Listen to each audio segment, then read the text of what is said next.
बिस्मिल्लाहिर्रहमानिर्रहीम। अस्सलाम वालेकुम प्यारे बच्चों, क्या हाल है? आप सब खैरियत से हैं? आप सब ने बे के खानदान की दोहराई कर ली थी। बे, पे, ते, टे, से। उसके बाद क्या आता है? उसके बाद आता है हमारे पास जीम का खानदान।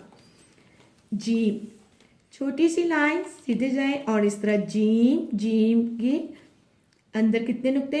एक। जीम के बाद चे,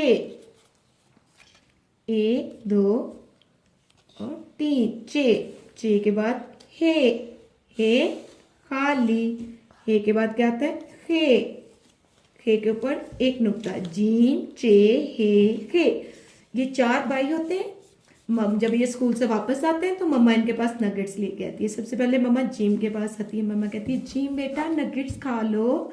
जिम क्या करता है? नगेट्स को उठा के, एक नगेट्स को उठाता है और अपने इस तरह अंदर रख लेता है। तो जिम की बैली में कितने नगेट्स हैं? एक। छह जो होते हैं उसको बहुत ज्यादा भूखा होता है, इसलिए मम्मा जब उसके पास प्लेट लाती है तो वो तीन नगेट्स उठा के अपनी बैली में रख लेता है। तो छह की बैली में कितने नगेट्स हैं? तीन। हे जो होता है ना, वो उसको भूख भी नहीं लगी होती, मम्मा का कहना भी नहीं मानता।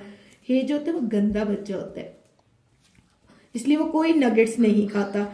तो हे काली। और खे के ऊपर कितने नगेट्स हैं? खे जो होता है वो शरारती होता है। आप में से कौन कौन शरारती है? नहीं, आप तो सारे बहुत अच्छे बच्चे। और खे जो होता है वो नगेट्स को उठा के अपने सर पे रख लेता है।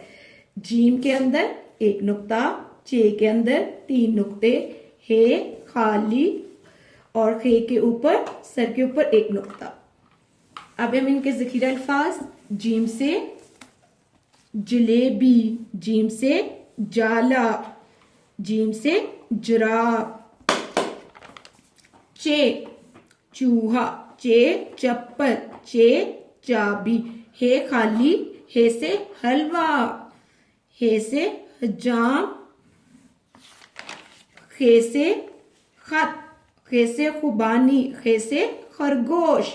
आपने जीम का खानदान अच्छी तरह पढ़ना है। जीम, चे, हे, खे। ये सारा लिखने के बाद आपको पता है उर्दू में एक लाइन पे लिखा जाता है और दाईं तरफ से लिखा जाता है। ठीक है, इसको आपने लिखना है। पहले बे का खानदान लिखना है और इसी तरह